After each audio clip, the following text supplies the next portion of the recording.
नमस्कार। आज हम एक बहुत ही नाटकीय दिलचस्प प्रसंग पर बात कर रहे हैं। जी, शिव और कामदेव का वो प्रसिद्ध टकराव। हाँ, बिल्कुल, जो हमें अपने स्रोतों में मिलता है। कहानी शुरू होती है जब देवता कामदेव को भेजते हैं। हाँ, वसंत ऋतु के साथ। हाँ, ताकि वो जाएं और शिव जी की तपस्या भंग करें। और क्यों? ताकि शिव के मन में पार्वती जी के लिए वो आकर्षण पैदा हो सके। सही बात है। तो एक तरफ शिव का वो अड़िग वैराग्य, और दूसरी तरफ कामदेव का सौंपा हुआ काम। तो चलिए इसमें थोड़ा और गहरे उतरते हैं, देखते हैं क्या हुआ। बिल्कुल, और ये समझना जरूरी है कि ये सिर्फ गुस्से की कहानी नहीं है। इसमें कर्तव्य है, उसके नतीजे हैं, और हाँ, जिसे हम दिव्य लीला कहते हैं वो भी है। मतलब देवताओं की योजना कुछ और थी पर हुआ कुछ और। एग्जैक्टली। तो जैसा वर्णन आता है, कामदेव अपना वो पुष्प बाण चलाते हैं और शिव पर असर होता है थोड़ा सा, क्षण भर को। वो विचलित होते हैं, सोचते हैं भाई मेरी इतनी कठिन तपस्या में ये विघ्न कैसे। फिर वो देखते हैं आसपास, दिशाओं में देखते हैं और नजर पड़ती है कामदेव पर, धनुष ताने हुए।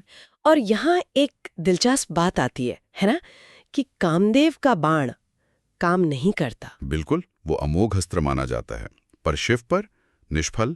ये शिव की परम शक्ति दिखाता है, उनका योग, उनका आत्मसंयम। ध्यान इतना गहरा था कि बाहरी चीज भेद नहीं पाई। पर विघ्न तो पड़ा।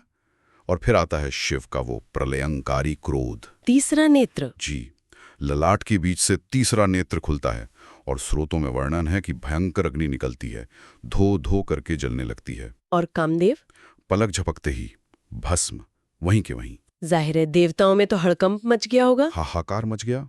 और कामदेव की पत्नी रति, बेचारी, वो तो पति की हालत देखकर मूर्छित हो गई। और जब होश आया होगा, उनका विलाप बहुत हृदय विदारक बताया गया है। हाय मैं क्या करूं, कहाँ जाऊं, हाय नाथ मेरे प्राण प्रिय, ऐसे शब्द। उनका दुख कितना गहरा था, इतना कि कहते हैं सिर्फ देवता नहीं बल्कि जंगल के जानवर, पेड़ पौधे, वो सब भी दुखी हो गए। जैसे प्रकृति भी शोक मना रही हो। एक तरह से प्रेम और श्रृंगार का तत्व ही जैसे अस्थायी रूप से गायब हो गया हो। फिर देवताओं ने रति को संभाला होगा। बिल्कुल, उन्हें सांत्वना दी, कहा कि कामदेव की भस्म संभाल कर रखो, शिव कृपालु हैं, वो जरूर कोई रास्ता निकालेंगे। कर्म फल की बात भी की शायद। शायद खुद को और रति को समझाने के लिए। और फिर वो सब मिलकर शिवजी के पास गए, जी, प्रार्थना करने। उन्होंने स्पष्ट किया कि इसमें कामदेव का अपना कोई स्वार्थ नहीं था, ये तो हम देवताओं ने आग्रह किया था। तारकासुर वाली समस्या के हल के लिए। बिल्कुल, बृहत्तर उद्देश्य था। उन्होंने रति के दुख का वास्ता दिया, दया की भीख मांगी। ये तर्क जरूरी था, है ना, कि कामदेव तो सिर्फ अपना कर्तव्य निभा रहे थे।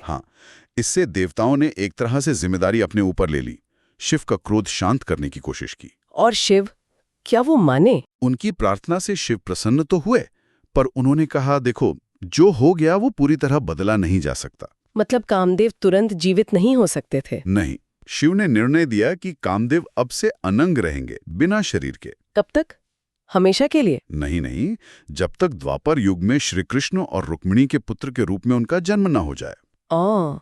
तो ये भविष्यवाणी भी कर दी उन्होंने। पूरी डिटेल में बताया कि नाम प्रद्युम्न होगा, जन्म के बाद शंबरासुर नाम का असुर अपहरण करेगा, समुद्र में फेंक देगा, और वहीं रति से दोबारा मिलेंगे। जी हाँ, तो ये सिर्फ सजा नहीं थी, ये भविष्य का पूरा खाका था। और रति को क्या कहा? उन्हें निर्देश दिया कि तुम शंबरासुर के नगर में जाकर इंतजार करो, सही समय पर पति तुम्हें वहीं मिलेंगे। वाह।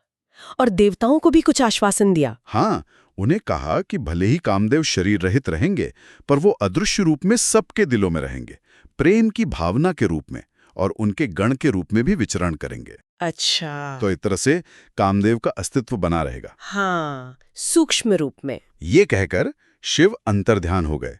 और देवता? वो आश्वस्त होकर लौट गए। और रति? वो चली गई शंबरासुर के नगर, जैसा शिव ने कहा था, इंतजार करने, नियत समय का। तो ये था पूरा प्रसंग, कामदेव का भस्म होना, रति का वो गहरा दुख, देवताओं की मध्यस्थता, और फिर शिव का वो फैसला। जिसमें न्याय भी था, करुणा भी, और भविष्य की एक बड़ी योजना भी। बिल्कुल, ये घटना एक तरफ तो दिखाती है कि दिव्य क्रोध कितना भयानक हो सकता है, सही बात है। पर दूसरी तरफ ये कर्तव्य उसके नतीजे और भाग्य के चक्र पर भी सोचने को मजबूर करती है।